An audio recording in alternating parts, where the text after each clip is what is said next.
একত্রিত হয়ে কিছু কথা বলা এবং শোনার তৌফিক দান করলেন। সেই সত্তার প্রশংসা করত সকলেই বলি আলহামদুলিল্লাহ। শান্তি অবতীর্ণ হোক সেই মহামানবের প্রতি যাকে দেওয়া হয়েছিল সর্বশ্রেষ্ঠ মুজিজা, সর্বশেষ এবং সর্বশ্রেষ্ঠ আসমানি কিতাব মহাগ্রন্থ আল কোরআন, সেই রাসূলের উপরে সংক্ষিপ্ত দরুদ সকলেই বলি আল্লাহুম্মা সাল্লি আলাই, আল্লাহুম্মা বারিক আলাই। সম্মানিত মসজিদের মুসল্লি, আজকে আমার জুমার খুতবায় সংক্ষিপ্ত আলোচনার বিষয় ফাজাইলে কোরআন, অর্থাৎ কোরআন তেলাওয়াতের ফজিলত। এই শিরোনামেই আমি কিছু কথা বলে আমার খুতবাকে শেষ করার চেষ্টা করব ইনশাআল্লাহ। তাই উল্লেখিত বিষয়ের উপরে কথা বলার পূর্বেই আপনাদের নিকটে আমার বিনীত অনুরোধ যে আজকের এই সংক্ষিপ্ত সময়ের সংক্ষিপ্ত কথাগুলো মনোযোগ সহকারে শুনবেন বলে আমি আশাবাদী। সম্মানিত উপস্থিতি,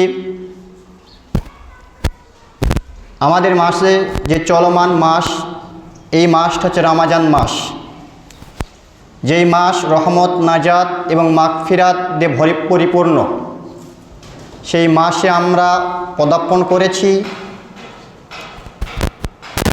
তো এই মাসেই আল্লাহ সুবহানাহু ওয়া তাআলা এই কোরআনকে অবতীর্ণ করেছেন, যে কোরআন মানব জাতির জন্য সর্বশ্রেষ্ঠ এবং সর্বশেষ আসমানি কিতাব এবং সর্বশ্রেষ্ঠ একটি মুজিজা।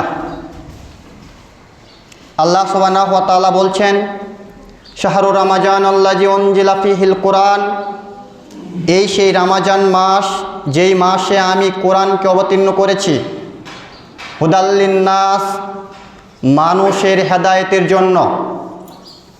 আল্লাহ সুবহানাহু ওয়া তাআলা অত্র আয়াতে বলছেন যে আমি রমাজান মাসে কোরআন অবতীর্ণ করেছি হুদাল লিন্নাস, মানুষের হেদায়েতের জন্য। আল্লাহ সুবহানাহু ওয়া তাআলা চাইলে বলতে পারতেন হুদাল লিল মুসলিমিন, মুসলমানদের জন্য হেদায়েত।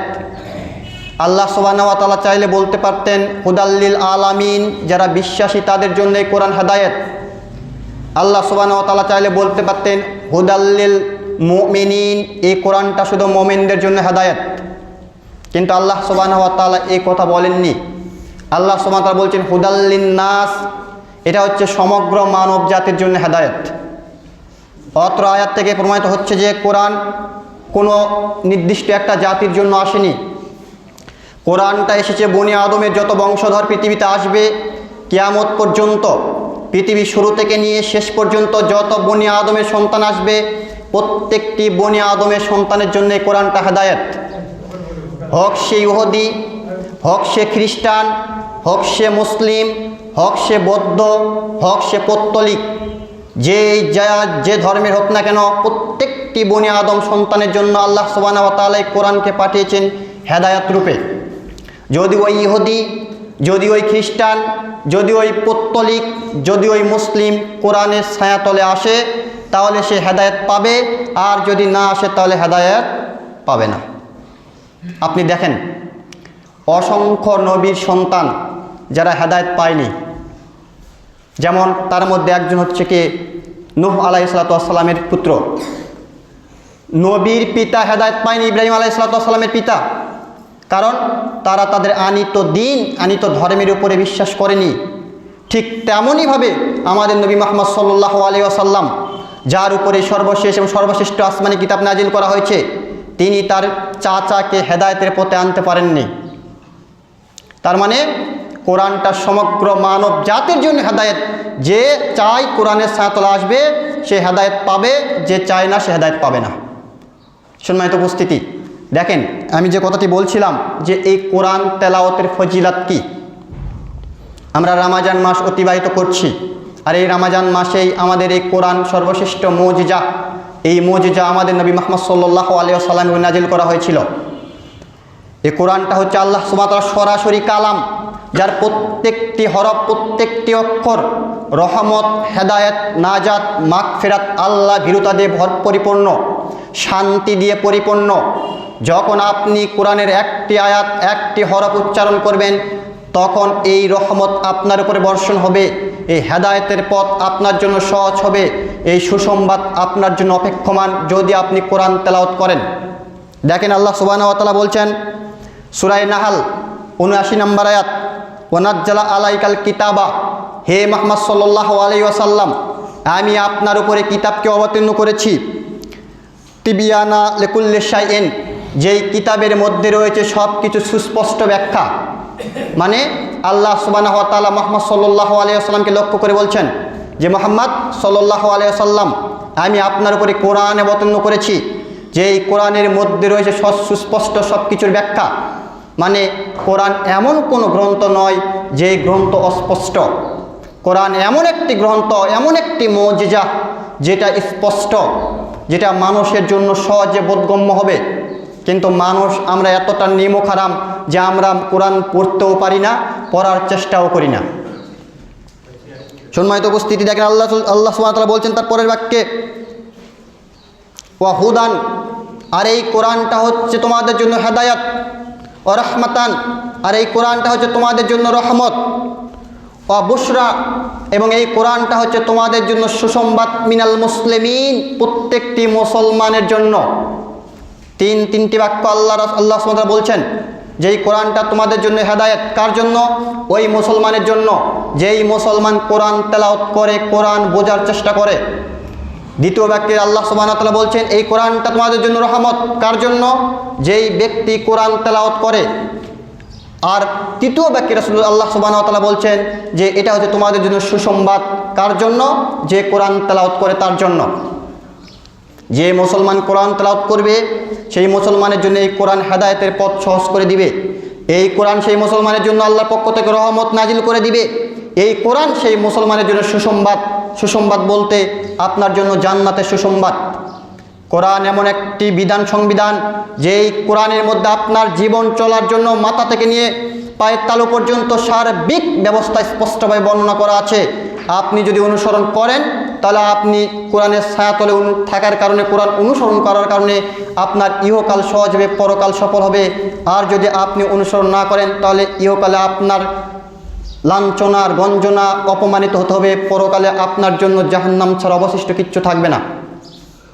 সম্মানিত মুসল্লিবৃন্দ, দেখেন আরেকটা আয়াত দেখায় সূরা বানী ইসরাঈল ৮২ নম্বর আয়াত। আল্লাহ সুবহানাহু ওয়া তাআলা বলছেন, ওয়ানুনাজ্জিলু মিন কুরআনা, আমি তোমার উপর কোরআনকে নাজিল করেছি, মা হুয়া শিফা, আর এই কোরআনটা হচ্ছে একটা শেফা, একটা চিকিৎসা।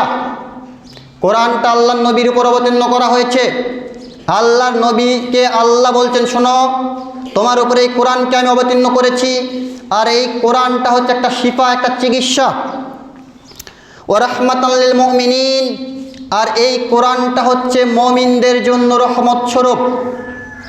কোরআন একেতে চিকিৎসা।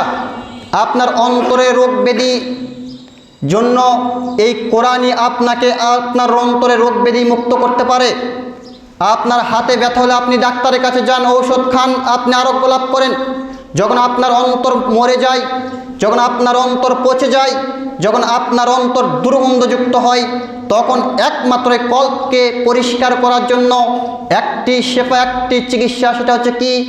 আপনাকে কোরআনের ছায়াতলে আসতে হবে, কোরআন বুঝতে হবে, কোরআন পড়তে হবে, কোরআনের আদেশ অনুযায়ী আপনার জীবন পরিচালিত করতে হবে, কোরআনে যা নিষেধ করা আছে সেগুলো আপনাকে বর্জন করতে হবে। তাহলে আপনার আত্মা পবিত্র হবে, তাহলে আপনার আত্মা রোগমুক্ত হবে।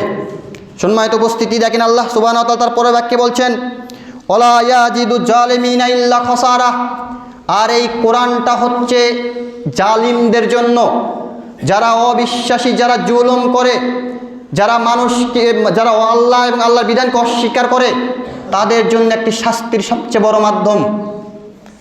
আপনি কোরআন অনুপাতে জীবন পরিচালনা করবেন, আপনার জীবন ইহকাল পরকাল সফল হবে। আপনি অবিশ্বাসীদের অন্তর্ভুক্ত হবেন, এটা আপনার জন্য হবে সবচেয়ে কঠিন এবং কঠোর ব্যবস্থার মাধ্যম। আল্লাহ সুবহানাহু ওয়া তাআলা বলছেন সূরা বাকারা ৮৫ নম্বর আয়াত, আফাতুমিনুনা বিবাজিল কিতাব ওয়া তাকফুরুনা বিবাজ, তোমরা কি কিতাবের এক অংশ মান্য করবে আর এক অংশ ছেড়ে দিবে? তোমরা কিতাবের কিছু অংশ মানবে আর কিছু অংশ ছেড়ে দিবে। ফামা জাযাউ মান ইয়াহজালিকা মিনকুম ইল্লা কিজউন ফি হায়াতাদ দুনিয়া, যদি তোমরা কিতাবের এক অংশ মানো আর এক অংশ ছেড়ে দাও, যদি তোমরা কোরআনের এক অংশ মানো আর এক অংশ ছেড়ে দাও, তাহলে তোমাদের জন্য এই দুনিয়ার জিন্দেগিতে রয়েছে কঠিন লাঞ্ছনা আর গঞ্জনা। ইউরাদ্দুনা আলা আশাদ্দাল আযাব, আর মনে রেখো তোমাদের দুনিয়ার এই কষ্ট দিয়ে শেষ নয়, তোমাদের জন্য কিয়ামতের মাঠে প্রস্তুত করা রয়েছে দহন যন্ত্রণাদায়ক শাস্তি। আজকে যদি আমরা এই কোরআনের আয়াতের দিকে লক্ষ্য করি এবং আমাদের ব্যক্তিগত জীবনের দিকে লক্ষ্য করি, তাহলে আমরা বুঝতে পারবো যে আজকে আমরা বৈষয়িক জীবনে একটা নীতিতে আছি, পারিবারিক জীবন আরেকটা নীতিতে চালাচ্ছি, আমরা রাষ্ট্রীয় জীবনে একটা নীতিতে আছি, অর্থনীতির জীবনে একটা নীতিতে আছি, আপনার শরীয়তের বিষয়ে এসে আরেকটা নীতিতে আমরা পদার্পণ করছি। অথচ কোরআন এমন একটা সংবিধান, এমন একটা মুজিজা, এমন একটা কিতাব, এমন একটা গাইড, যেই কোরআনের মধ্যে আপনার অর্থনীতির কথা আছে, রাষ্ট্রনীতির কথা আছে, পরিবার নীতির কথা আছে, সমাজনীতির কথা আছে। কিন্তু যখন আমরা পরিবার নীতিতে যাচ্ছি তখন আমরা পাক্কা মুসলিম, যখন রাষ্ট্রনীতি যাচ্ছি তখন আমরা পাক্কা সেকুলার। যখন আমরা পরিবার নীতিতে আছি তখন আমাদের স্ত্রী সন্তানদেরকে, মেয়েদেরকে পূর্ণ পর্দা করার ব্যবস্থা করে দিচ্ছি। যখন আমি বৈষয়িক জীবনে যাচ্ছি তখন আমি একটা পূর্ণ ধোঁকাবাজ। এই রকম যারা দ্বিমুখী জীবন অতিবাহিত করছে, আল্লাহ সুবহানাহু ওয়া তাআলা বলছেন, শোনো, এইরকম দ্বিমুখী জীবন যারা কোরআনের এক অংশ মানবে আরেক অংশ ছেড়ে দিবে, তোমরা মনে রেখো তোমাদের এই কর্মের কারণে তোমাদের এই ইহকালীন জীবনে অপমান নেমে আসবে, আর পরকালীন জীবনে তোমাদের জন্য কঠিন যন্ত্রণাদায়ক শাস্তির ব্যবস্থা করা আছে। সম্মানিত মুসল্লিবৃন্দ, দেখেন তাহলে অত্র আয়াত প্রমাণ করছে আপনাকে মুসলিম হিসেবে মাথার চাঁদি থেকে নিয়ে পায়ের তালু পর্যন্ত কোরআনের বিধান অনুযায়ী, রাসূলের প্রদর্শিত পথ অনুযায়ী আপনাকে রাষ্ট্রনীতি, সমাজনীতি, বৈষয়িক জীবন, পারিবারিক জীবন, A to Z সার্বিক আপনার জীবনে যা কিছু আছে সব কিছু কার আদলে সাজাতে হবে? কোরআনের আদলে সাজাতে হবে। সম্মানিত উপস্থিতি, দেখেন আরেকটা আয়াত দেখাই। আল্লাহ সুবহানাহু ওয়া তাআলা বলছেন সূরা ইউনূস 57 নম্বর আয়াত, সূরা নাহল 77 নম্বর আয়াত, সূরা হামিম সাজদা 44 নম্বর আয়াত। আল্লাহ সুবহানাহু ওয়া তাআলা বলছেন, ইয়া আইয়ুহান নাস, হে মানব মণ্ডলী, কাদ জাআতকুম মাইজাতুন মির রাব্বিকুম, তোমাদের কাছে এসেছে তোমাদের রবের পক্ষ থেকে এমন একটি উপদেশ, অর্থাৎ কোরআনটা এসেছে তোমার রবের পক্ষ থেকে তোমাদের নিকটে একটা উপদেশ স্বরূপ। শেফা, ও যাতে রয়েছে শেফা, আরোগ্য, চিকিৎসা, লেমাফি সুদুরি, তোমাদের অন্তরের চিকিৎসা। ওই যে বললাম, যখন অন্তর মরে যায়, অন্তর পচে যায়, যখন ঈমান নিভু অবস্থায় নেমে যায়, তখন আপনাকে কী করতে হবে? তখন আপনার কোরআনের দিকে ধাবিত হতে হবে, কোরআন বেশি বেশি তেলাওয়াত করতে হবে, কোরআন বুঝতে হবে, কোরআন পড়তে হবে। তাহলে আপনার ঈমান, আপনার অন্তর আবার জাগ্রত হবে, আবার জীবন ফিরে পাবে, আপনার পচা ঈমান আবার সতেজ হয়ে উঠবে। আল্লাহ সুবহানাহু ওয়া তাআলা এই বাক্যই বলছেন, ওয়াহুদান ওয়া রাহমাতাল লিল মুমিনিন, আর শোনো, এই কোরআনটার মধ্যে রয়েছে তোমাদের জন্য হেদায়েতের পথ পন্থা, আর এই কোরআনের মধ্যে রয়েছে তোমাদের জন্য রহমত। সম্মানিত মুসল্লি, যে কয়েকটি আয়াত আমি পেশ করলাম, প্রত্যেকটি আয়াতে আল্লাহ সুবহানাহু ওয়া তাআলার দাবি একই। আল্লাহ সুবহানাহু ওয়া তাআলা বলছেন যে কোরআনটা আমি অবতীর্ণ করেছি তোমাদের উপরে, তোমাদের হেদায়েতের জন্য, তোমাদের রহমতের জন্য, তোমাদের নাজাতের জন্য, তোমাদের সুসংবাদের জন্য। কিন্তু আজকে দুঃখজনক হলেও সত্য, আমি নিজে মুসলিম, আমার পিতা মুসলিম, আমার দাদা মুসলিম, আমার পরদাদা মুসলিম, আমি পৈতৃক সূত্রে মুসলমান হয়েছি।